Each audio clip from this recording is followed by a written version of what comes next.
Very good morning, everyone. I would like to thank India Employer Forum to organize such a fantastic session on a very pertinent subject. I'm sure we all had been reading about it. We had been understanding that what's happening around us.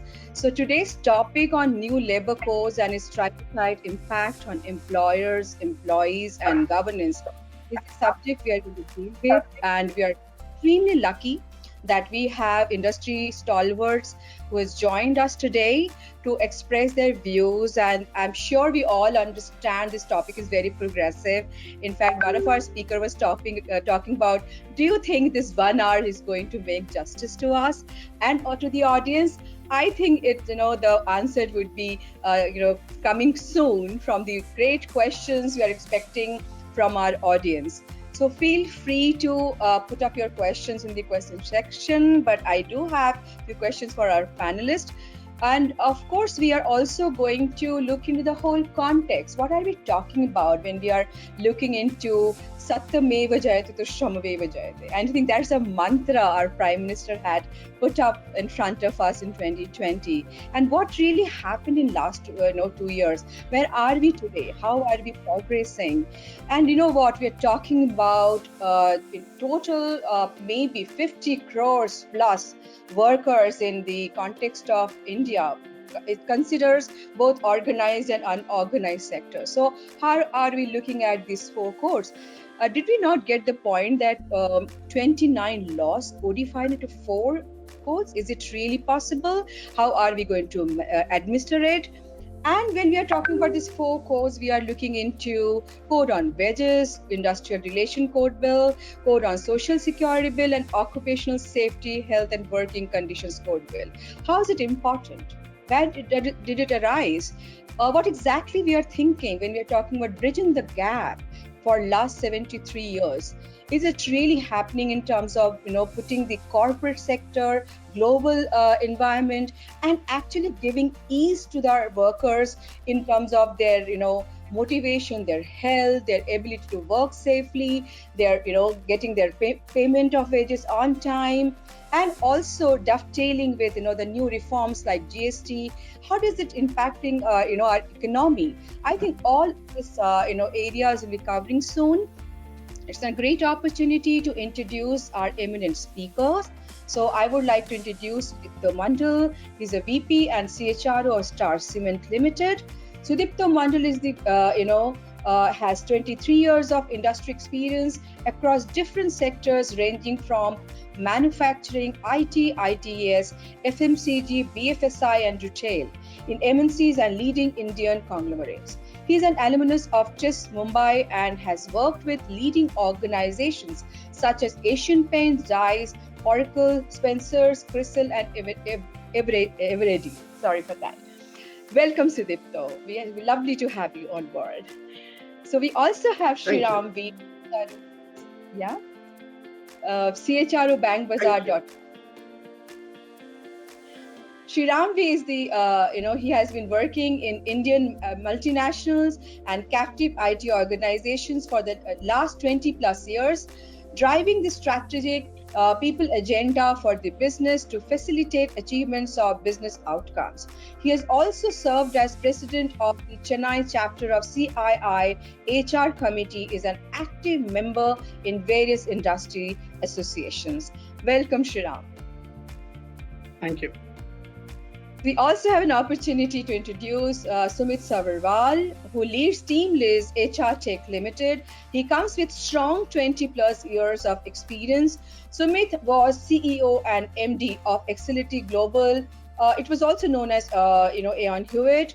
He has led business units for organizations such as Equifax, Outsourced Client Solution, SR Group, HDFC Bank, and Godrej Group. Welcome, Sumit.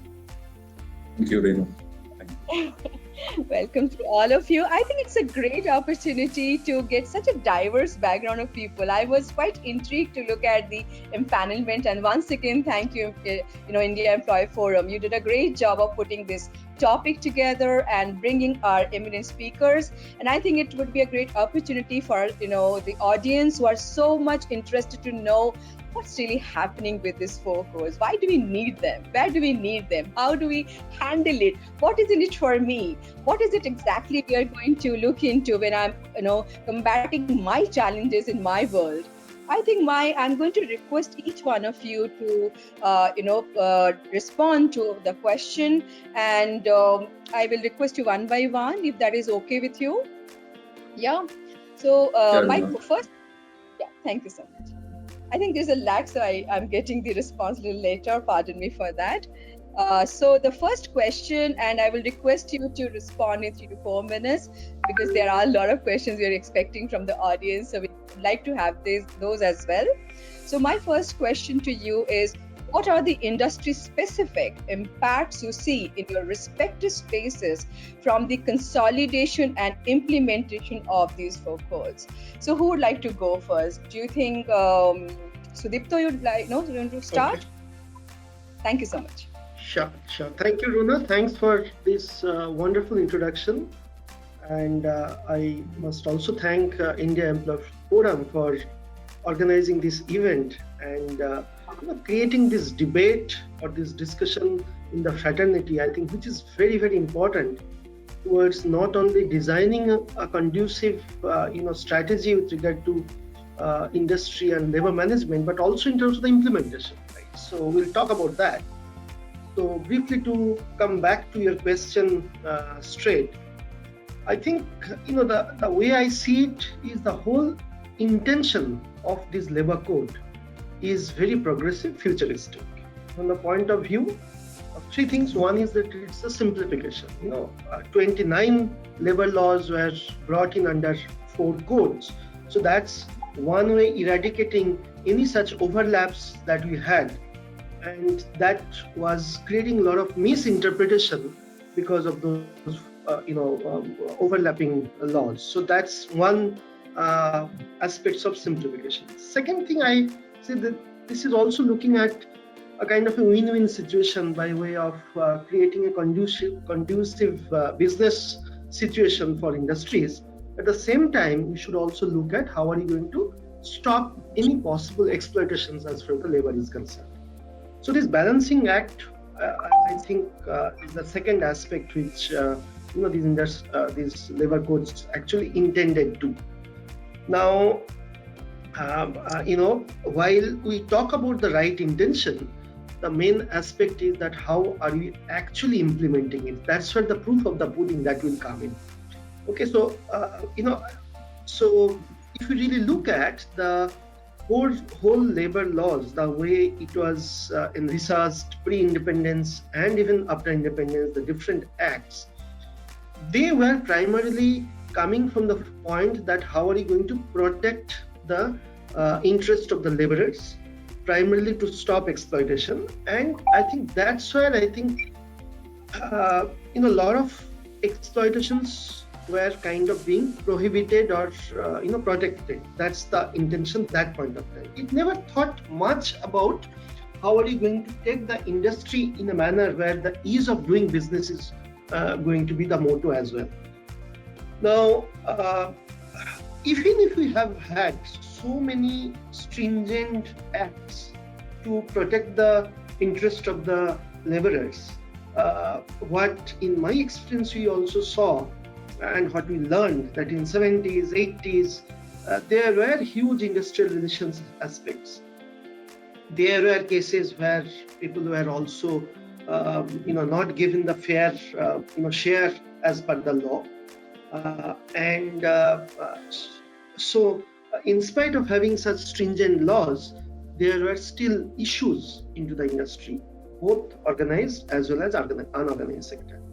So again and again, what I would like to see is that how as we professionals progressively think about future and going to implement it, that's where going to be the challenge. Now coming back, if you really look at the codes, I don't see there are huge changes, right? If you really talk, there are issues of wage restructuring, by way we are saying that 50% has to be in the basic, and that will have an impact on the PF. This was the directive even there before, and there are Supreme Court judgments were pending earlier. But this is just probably formalized, right? And if you also talk about, there are issues where probably from the industry's point of view, some of the challenges will happen in terms of the increasing cost. One could be your, the central floor ceiling on minimum wage. Then you can also talk about, let's say, gratuity limit has been increased. So those are the aspects. On the other hand, we also see some of those benefits which are getting it, that gig economy is coming into the purview of, in the ambit of our code. We can also probably talk about, the women employees. They can also do night shift in a conducive environment. We also talk about the retainers or contract people. They can also be coming under this ambit, right? So there are a lot of benefits, both the sides that is there. So, so that's a very technical session. If we start getting into that, then probably we'll be defeating the purpose of a discussion or the debate. So I just gave some of those examples, which are going to be the issues, from the both the sides. Now, I would like to end with one important point, that in industries we find primarily two kinds of organizations. One, who are extremely good in terms of the compliance with the law. There is another set of companies, they always try to bypass the law. The issue is that those who are actually complying with the acts or the laws well, for them, I don't see there is much issue, even the new labor code coming in. Rather, it is going to only help them by way of some of those, ease of doing business aspects that they can adopt it. But the organizations who are not complying with the codes earlier, and if this code is getting implemented very strictly, they are going to have problems. One very, very important point in this aspect is the contract level, Regulation and Abolition Act. Very clearly, we have been saying that perennial job, core job, that's where you cannot deploy contract labor. But if you see the industry practice over the years, almost every second organization is beating these two laws, and they are deploying people there. So here again, in the new code, they are again emphasizing on the core business part. So if the core business part is actually getting implemented well, then we are actually talking about consolidating, or rather complying with the earlier CLRA Act, rather than talking about something new. So that's where I'd like to end in terms of the way I look at the challenges. Thank you, Sudipto. It very lucidly explained and highlighted the salient points, especially on the simplification and business impact piece, when you're talking about how, especially who are compliant, how they're going to see more ease in terms of positively impacting their employees. But I'm sure the challenge for folks who are bypassing it had been always there. Is it their intention? Is it somewhere they want to really not follow? And probably this is the time they'll start rethinking. There's a huge possibility. And I really, really like the way you talked about, how you are actually looking into the whole progressive environment, and the proof of putting is still awaited. So I think with that, with your beautiful background, with your experience, and the way you have lucidly explained, I'm going to now, go to the BFSI sector. So let Sriram, help us to understand this is such a pertinent, because when you're talking about impact economy, I think BFSI sector, especially the fintechs, the way it has emerged last few years. So your views and your knowledge would be very, very beneficial for the audience. Sriram, over to you. Thank you, Rona. I think Sudipto covered it, the basics. So let me take a step back and keep it a little broad-based, and then I'll come to the BFSI and fintech. What these codes are trying to do is, they are trying to keep the spirit of the earlier laws as is and live. They haven't touched the spirit of the law. What they have done instead is to customize to the current age and to make it simplified. In this process, they have increased the coverage, and they also made it very relevant to this world. Okay, so this is first what we have to understand when you look at the labor code. It is not a simplification. It is also making it relevant for today. A. The second thing is there are three players in this process: the employees, employer, and not many of us talk about the government administrative machinery. It is a third one, right? Because they are parallel, they travel along with us, looking at everyone's pay, VSA, whatever, right? Actually, if you see among the three, the government machinery seems to be well poised. They have digitized a lot of things, getting ready for this labor code as we were waiting from 2017 for this implementation. I know how many of you have seen the eShram portal. I wish people have not seen should. It claims more than 23 crore employees, mostly blue collar, who have registered. What it also says is they have e-seeded Aadhaar to it. You see the way they are tightening up or making it easier. Tomorrow it may become a probably an employment exchange, or it could even become a direct benefit advantage in case of a pandemic issue later. Likewise, e-Samadhan. So there are various digital tools the government has already made ready, and they have tested and they have gone some distance. As I say, there are three stakeholders: the employee, employer, and the government machinery. So the government machinery, because they have the information advantage, they have progressed. And many of us have not made an attempt to go and look what they have done. We should. So this is my first submission in terms of what is codes are trying to do. The codes are trying to be relevant in today's world, right? Rather than being ancient, but keeping the spirit as it is.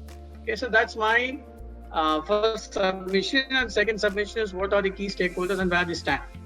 As we speak, the central government has laid the law. President has given accent. The model rules from the government is central government is ready. The model standing order is also public. The state governments, out of which I understand 93% of the state government also have given the rules. My understanding is come this July, the Social Security Code and the Occupational Safety Code may go live. There could be some discussions with the unions, especially because there was some band and things like that in last month, March end, if I recall. There could be some discussions, but it may not change significantly with respect to the retrenchment and things like that. So the industrial relations and the wages code probably go to the next quarter. This is my broad understanding of how things are moving. It's not necessary all the four codes have to go together. They are, in fact, if you know, the wages code was 2019, the other codes are 2020, Parliament passed. So they will come in parts, not in total. So this is the next understanding we should have as we approach this.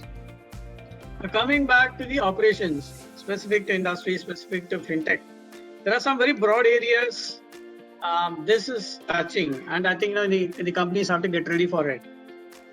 First of all, it touches wages as a definition. A lot being discussed on this because this is the only thing which people relate to, but I will see a lot more, but let people passionately relate to this. It says 50% has to be your basic, right? Now what it will happen is, to the industries which are top heavy, which are knowledge based, many of them are having 25%, 25%, 30% variable pay in the CTC, right? Now what this act says is, variable pay or performance pay is construed as wages. Only statutory bonus is not construed as wages. So this is some area we are seeking clarity. If that's the case, suddenly all the senior officials' basics have to be increased. If that goes up, right, or a certain salary value, what will happen is they will have an impact on PF, it will have an impact on gratuity and various things. So your provisioning for costing for salary and wages will go up. My rough assumption is in the knowledge industry, it will go up by 10%. In my back of the envelope calculation, that's where I arrived at. So that's something all knowledge industry, more so in fintechs, because if you see the number of predominantly tech employees and banking domain employees. So therefore, you will see this. This is my first observation. The second observation, in hybrid fintechs, where they have a lot of gig employees, this is a very interesting act because they are coming under your coverage. Therefore, you have to have a lot of investment made on IT to know who are your gig employees. Today, we are just outsourced. Today, whether you have it on rolls or you are contracted out, you have a responsibility.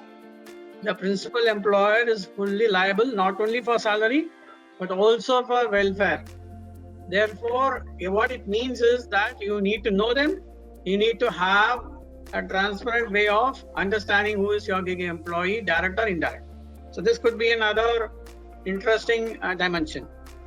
Third, which is not much talked about, but to me it sounded very interesting, is you can have fixed tenure employees. What it means is I can tell you upfront, I need you for 24 months. Okay. Therefore, what happens is that it's an employment, and when the person leaves in 24, it's not a retrenchment or a layoff, it's a fixed tenure. This is going to be predominantly used for bringing foreign employees or expatriate employees. Because then they come in, you may have to treat them as a fixed tenure. It may lead to a lot of other wage-related dimensions, which we are still exploring. Right, so that's something which is very, very interesting. I can go on, but let me tell you one important thing before I stop for the first. Flexi work hours, they allow you to work up to 12 hours a day and give 3 days off. It's a very, very interesting model. Okay, it may suit a lot of organizations which are seasonal, right? For fintechs, the Jan to March is a very peak quarter because we are closing the financial year, right? And April, May, June may not be that much a peak quarter. So quarters like that, this flexibility is awesome. Again, as I said, the Act maintains the spirit of the law. It keeps 48 hours per week, but still gives you the flexibility. That is very, very interesting. When time permits, probably I can elaborate more on it. Then the Act also talks about women being allowed to work in the evening hours, late hours, which was a very gray area. Few people did, few people didn't. Now which industry, all that. This is a pure empowerment. It also puts the onus on the employers to create the safety measures, right? Especially when you have allowed to have women workers, work all of us. So that's a very interesting thing. Two other angle. Formal definition of gender equality comes into Act. It was always spoken about, but not ingrained in law. This time the law talks about gender equality specifically. Very importantly, it talks about providing separate facilities for transgender.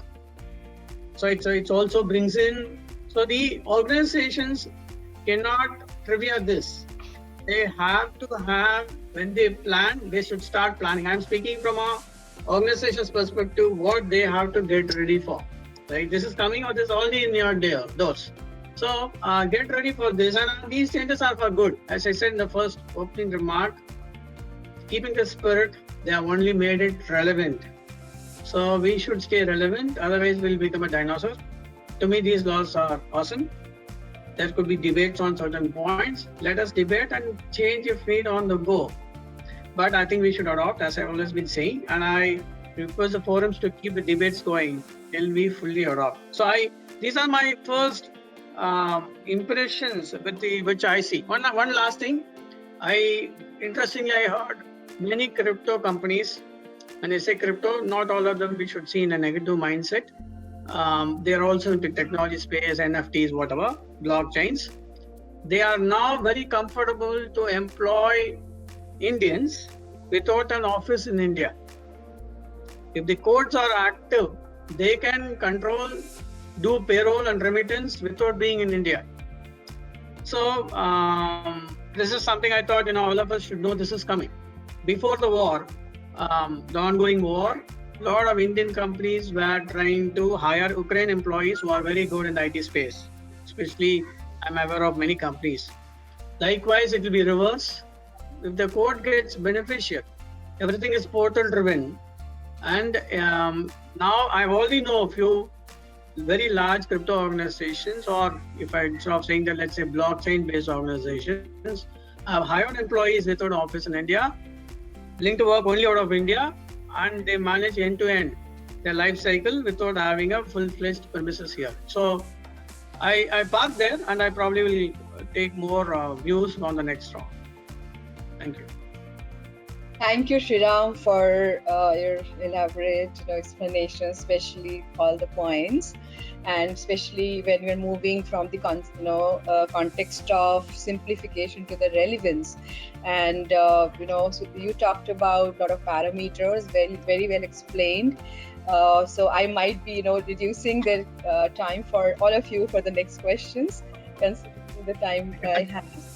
Very thank you for the absolute great explanation of the labor code which you are dealing with, and especially when you talked about debate. And Sudipta mentioned about gig workers, and you talked about utilization of digital tools, digital platform, and both are relevant, and especially in the context of when we have learnt about sabka saath, sabka vikas, or sabka vishwas. So somewhere I think none other than Sumit would be able to put some light on how we are looking at the whole contest. And Sumit, your views will be extremely important.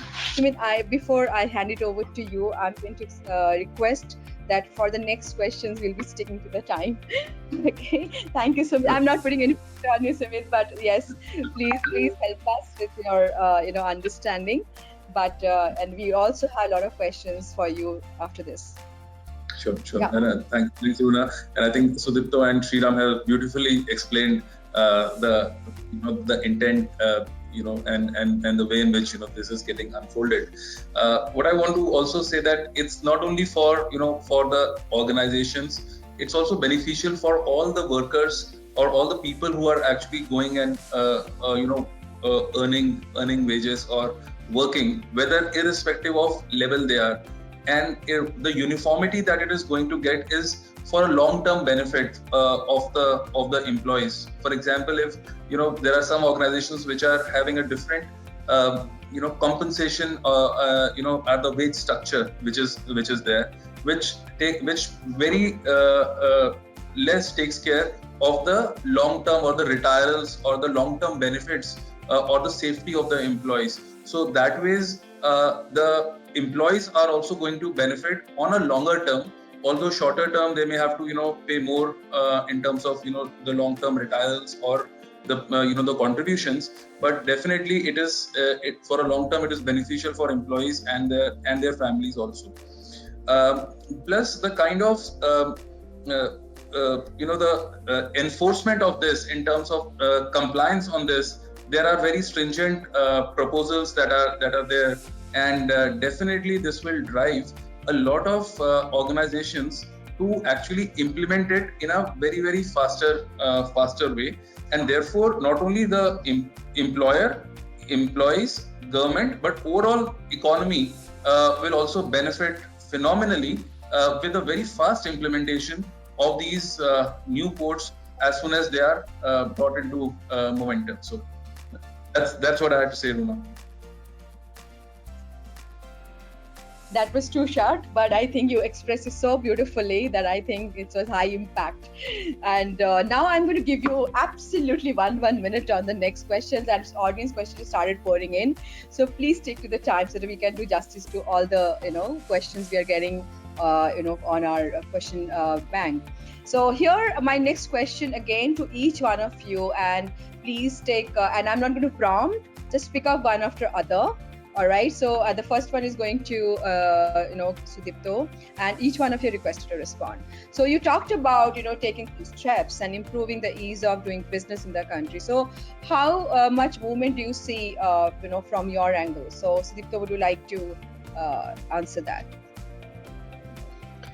Yeah, I think anything which is too fast, too major, there comes a little bit of a problem. So I would say that in terms of the implementation of this organization's point of view, we have to also think through and do it in a manner which is going to be sustainable in nature. So that's the way I look at it. For example, if we really talk about employing women employees in the night shift, for example, if our kind of industry where it is, let's say, factory oriented, we have to also look into account what is the social environment there. How are you going to provide that? Are we really ready enough to provide all sort of safety, security of those women employees, commuting from home in the night and so on and so forth. So I think a lot of aspects we need to think through and create that environment, and then only we should go for the implementation, particularly these aspects which are more related to the context of the society. So I would say that it is better to go a little slow, but with a determination that okay, we are going to make that happen, creating that conducive environment, and that will only make it sustainable, and that will be good for the society in long term as well. Thank you, Sudipto, especially the sustainability piece you talked about. Shriram, a quick one from you. I think most of the knowledge industries, new age industries will be ready. As I said, the spirit is the same. It's only a question of customizing the tools a bit. There could be some rework on the budgets, but many of them saw this coming. As I said, it's a 2017. But since then it's growing. We thought it's going to come now. So most of them are ready. And I talked to my peers. They are probably ready. There could be one or two areas they may have to get clarity, but many of them are very comfortable. Because of the industry, I agree with what Sudipto says. In the manufacturing setup, few things to adopt will take time, especially the workplace. If it's rural, there could be challenges of the transportations. But new age industries will take it in both arms. I think they are almost 90% ready. Fantastic. So Sumit, what's your opinion about it? Yeah, my thought process is that while there are while we have, all of us are, because of the time that it has taken to actually roll it out, all of us are mentally prepared for and to some extent our systems and our technologies as well as our our communication to the employees are there. While the proof of the pudding is in eating, once it gets rolled out, how it actually we are actually able to resolve for the challenges that it will give. For example, an employee can demand a leave encashment while in service, which will be a sea change for many of the sectors where different laws and different fine prints exist. So when we actually roll it out, then also there will be a lot of change management, hand-holding to the employees, specifically to make them comfortable, will have to be done in various aspects, in financial aspects, in security aspects, in terms of way of changing of 12 hours and 4 days a week, those kinds of things. So that ways we'll have to do a soft landing for the employees as well. That's my thought. Thank you, Sumit. In fact, I'm not going to reverse the to all of you to ask the next question. In fact, you're talking about timing, you're talking about be slow and be sustainable, but at the same time, all eyes are on much delayed implementation of the 4 labor codes. So what are the biggest expectations from these codes? I would like to ask each one of you. So I'll start with Sumit now. Yeah, so the biggest expectation from these codes is one, it makes employers' compliance easier. That is one. Second is that it translates into the real benefits that is meant to be for inclusiveness of the employees across the entire social fabric. So if that is taken care of, I think we'll achieve whatever the intent was. Because already, Rona, if you see that we're following some of the laws which were dated as 1940s and even earlier to that. So the world has changed many times after that. So if you're able to do an inclusive, beneficial change to the life of the employee, while simplification for the employer, that's the biggest benefit. Fantastic. I think Sudipto, you also have some view on this because you also talked about the time period. Yeah. So As I also mentioned, that's, there were laws, there were practices. What we are trying to do from this is that, as Sriram rightly said, making it relevant and formalizing that aspect of whatever the practice is correct. So just one example could be that if you look at all the security guards, all our housing societies and everywhere, they're anyway doing 12-hour shift. So the question is that today, while that is in practice, we are through this code, we are formalizing that. That's one aspect. And Sumit, you just talked about another aspect. I'm just forgetting. That's also very similar. Which one did you talk about, Sumit, just now? The leave part of it, the leave encashment part of it, while the person is in the... Absolutely. Thanks, Sumit, for reminding me. That's also another aspect. If you see many organizations, they already have these aspects of leave encashment.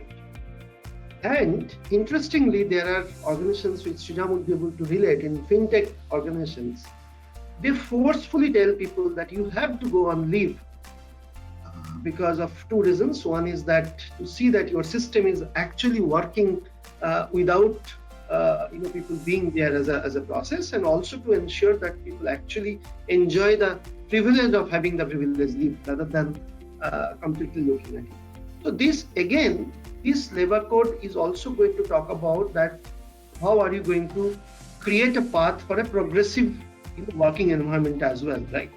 So when organizations should know anyway this is going to be encashed, there is a cost to that, rather managers and leaders should say, why don't you take leave? Today that aspect is not there, and there will be another pressure point also that I have to be paid or I'll take leave. So these are the labor codes are also making it kind of more relevant in today's context, where people cannot exploit people saying, no, sorry, you cannot take leave, right? So these are a couple of examples what I'm talking about.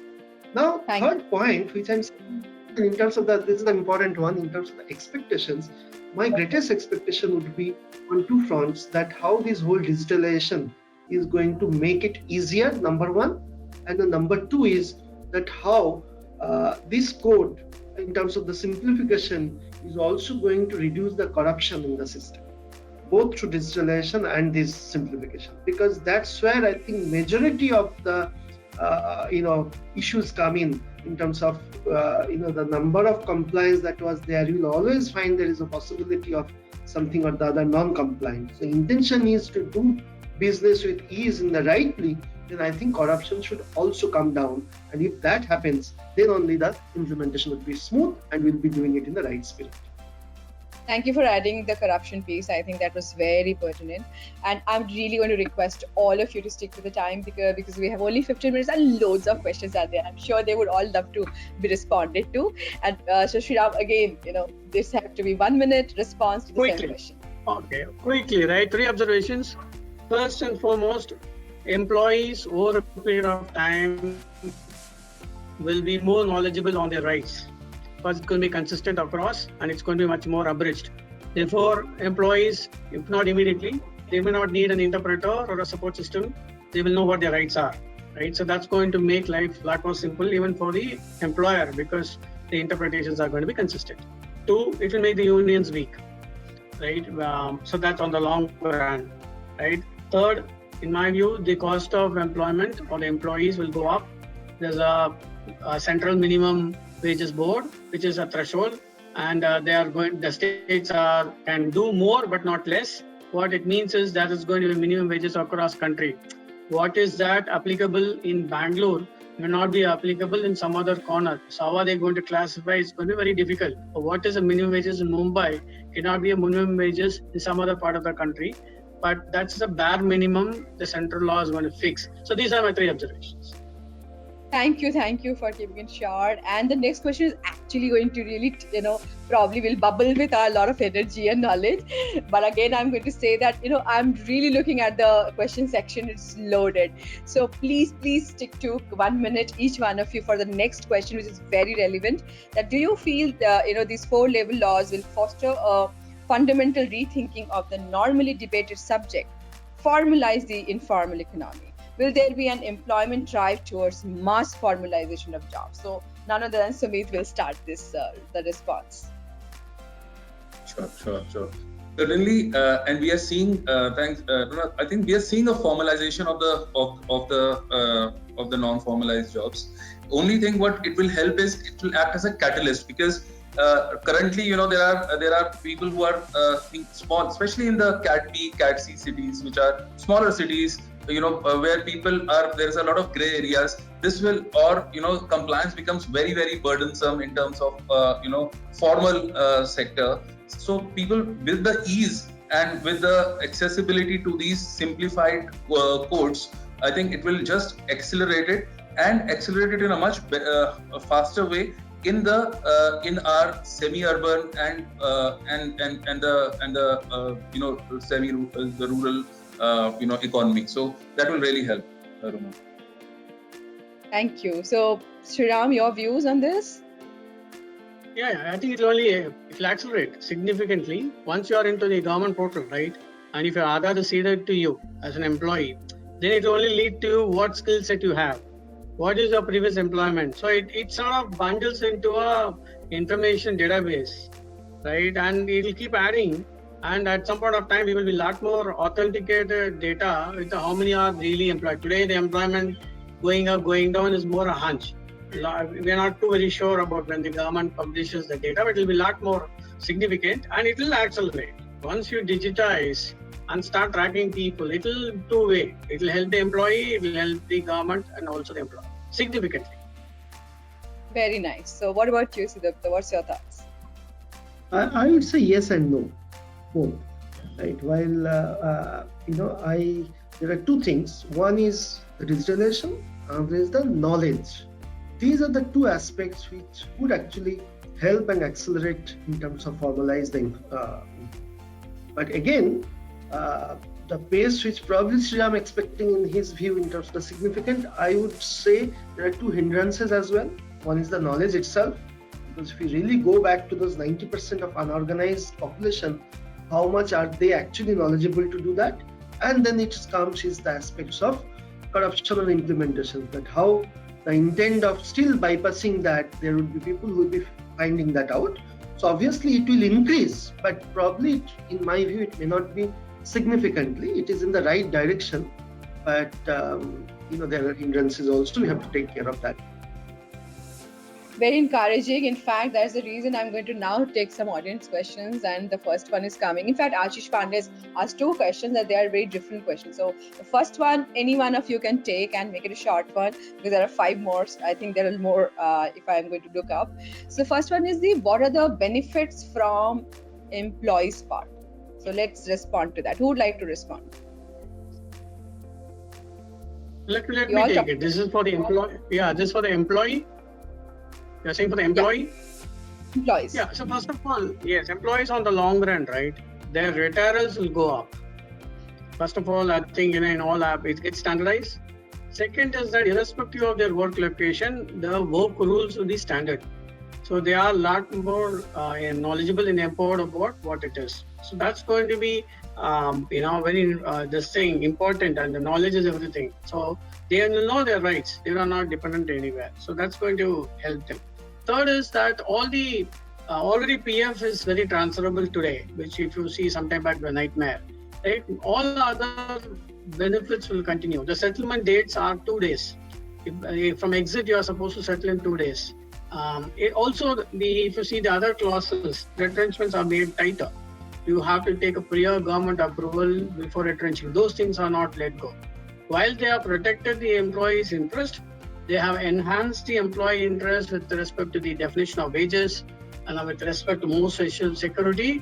They have also protected the employees' risk by controlling retrenchment and things. I think it's a win-win for employees.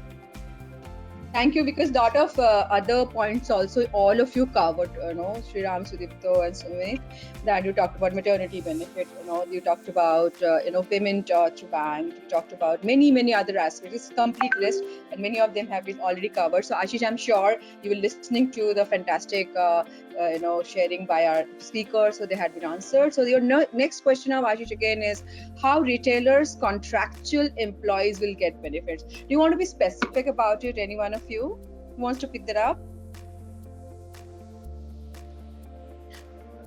So, for contractual employees, it is earlier, they were Runa, they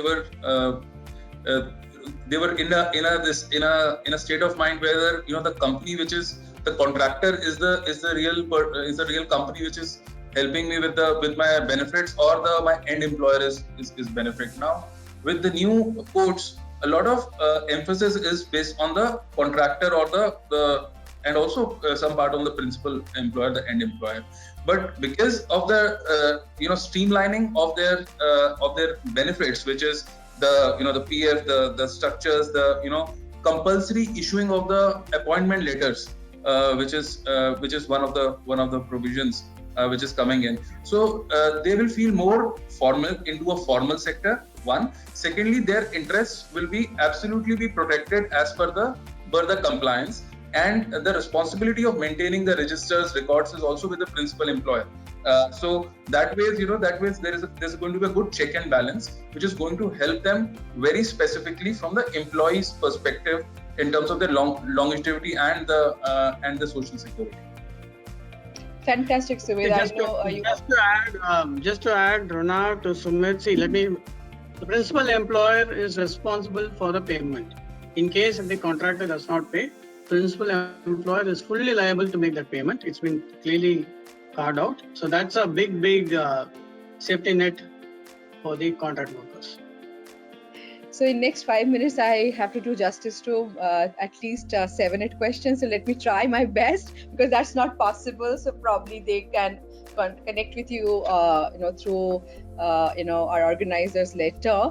But then the question I'm looking at, which is in the queue, is what is the state of GR and when is it likely to come? Do you really think do you have any comment on this? That can we really talk about it?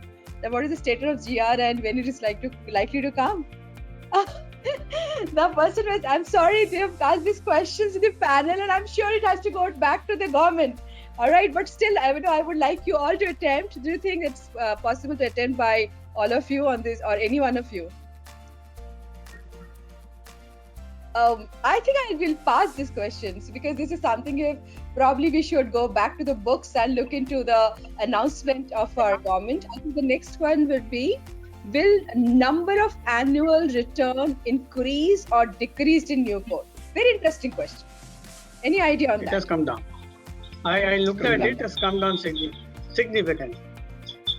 That is a whole process of simplification. It's not more simplified. It's all upload. Thank you for responding to it in a very, very important way. And very interesting one, there are labor codes are mainly discussed on the basis of salary restructuring. That is, at least 50% of the total salary must be the part of wages. Please elaborate with your viewpoint. Any thought on that? Who wants to pick it up? See, it says that 50% of the wages has to be in basic plus DA. Okay, so what it means is, wherever, see, it's a very debatable or debated discussion, because it's going to have a direct cost impact. So simply, it is going to be very beneficial for employees on the lower salary income. Their take home may fall a bit because the PF will go up, but for people in the higher salary, especially people on the sales, performance incentive based, where they have 20-25% variable pay, there they will have challenges. In this, they have even taken special elements as wages. If you include special elements and put a value and then say, boss, 50% of it has to be basic, then a lot of restructuring on the salary has to be done. As you said, I did a back of envelope calculation. Industries, I see knowledge industries will have a straight 10% impact on the wage bill. Thank you, Shriram. Thank you so much. I think yeah, sure, Sudeep. No? Sure, please go ahead. No, I was just thinking when Shriram earlier also told, see, I think the benefit that will really go is to the, blue collar or probably people who are at a lower of the hierarchy, because for the senior folks, anyway, the industry practice has been on the CTC. So even if there is some impact, I think you can still manage it in the aspects of overall CTC, where cost to the company by the employer is also calculated. But I think this is where I feel that whole aspects of 50% coming under basic and DA is actually going to benefit the lower category or the people who are earning less for them. And that's where, from the employer's point of view, the cost should be very higher, probably that. And second aspect is also, if I really look at another huge benefit that I see of these aspects, is that floor ceiling of the minimum wage. Typically, the central government's minimum wage is higher than that of the state government. So, and there were irregularities in terms of revising the minimum wage. The new code also says every 5 years it has to be necessarily changed. So that gives two things. One thing is a lot of stability from the employer's point of view, that they know that this is going to happen. At the same time, there are states where probably minimum wage was abysmal earlier. They also get the opportunity to come at a certain floor base, and this is going to benefit the employees' contract laborers to a great extent, because in practice today we find most of the cases people are employing people not on the direct role but on the contract and continuously paying them minimum wage. So that has become a kind of unwritten norm in the industry at in an unorganized or maybe at the manufacturing sector. I think that's where I think there is going to be a huge benefit for those employees, and of course this is going to increase the cost for them.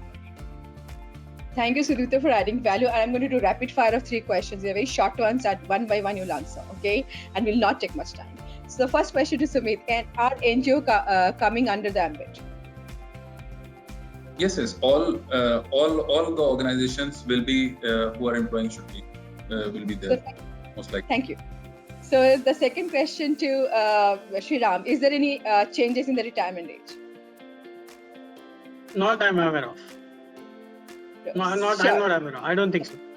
I think that is going to be actually announced. So it's a very, very strong question from the audience. So Sudipta, for you, most startup use minimum PF, that is 1800 plus, 1800 for all employees. How does that new law change this or allow it? No, I don't think there has been any context on that. So it remains the same. You're asking curious questions. Thank you. Yeah.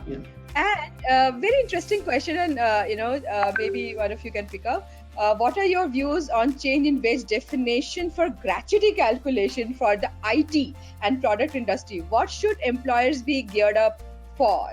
And we are at 11:53. I have only 2 minutes for you. Anyone can respond to that. There are two aspects. I think the gratuity norm earlier was that you can pay only up to 10 lakhs. That has been increased to 20 lakhs. So that is one. And specific to IT, I can only say that in IT, there are a lot of practices in terms of fixed term employment, which was earlier also there. And now this is getting formalized. And this new code also says that when they are coming under the purview or the ambit of formalization, the gratuity will also be applicable to them. So that prompted another question that has to be answered very quickly in 1 minute. Please let us know how to treat variable pay, performance-based pay, grid incentives, KPI incentive. Who wants to respond? Very interesting question. It is being considered as part of wages. Yes. Absolutely. Thank you, Sriram, for clarifying that. There are 2 very long questions, and I have 1 or 2 minutes. I'm going to just try to pick up one of them. That is a very specific question: how to manage wages given the new wage code, which specifies 60% of the total minimum wage, which you have already discussed. So people are transferable between, they're talking about mobility here, portability. people are transferable from location which have different city compensatory allowance based upon the cost of living. If you transfer a person from, say, Delhi to Kanpur, the city compensatory allowance which would probably thereby decreasing the total month cash, and thereby the basic salary components at 50% of the total monthly cash would be decreased. How do we manage the situation, as we cannot decrease the PF which is dependent upon the basic? Very, very interesting question. Only 1 minute is given. Who's going to respond? It's on the PF piece. Okay, if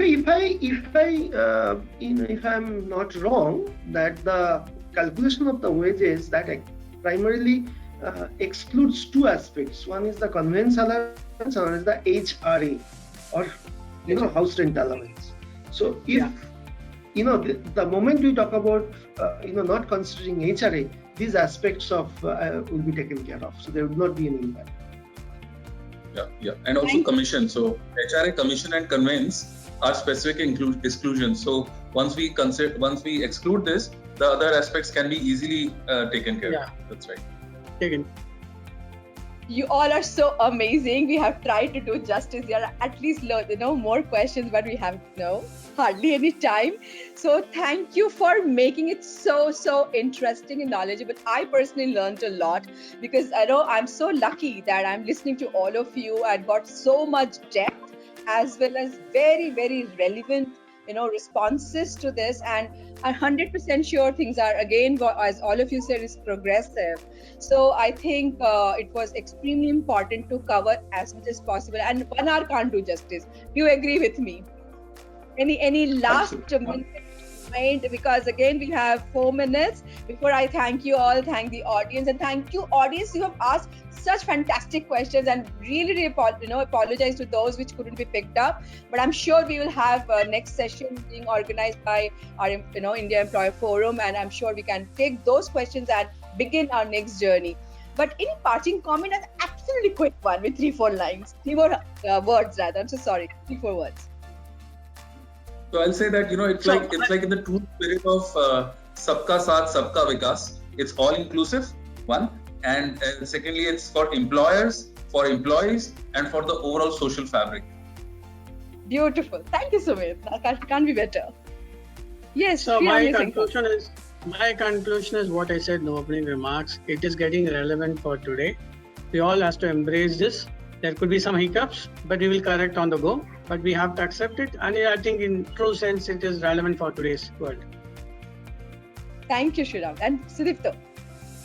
Yeah, first of all, I think I must thank Runa for making this so-called hard subject very interesting by way of asking right questions and moderating it well. Coming back to the topic itself, I would say that laws are always looking at future, looking progressively, but the responsibility lies with us professionals as to how are you going to implement it properly. So as Sriram said, how do you embrace and how do you implement? So that is the proof of the pudding, and that's how I think we are going to see that how progressive we are with regard to taking the right intention forward.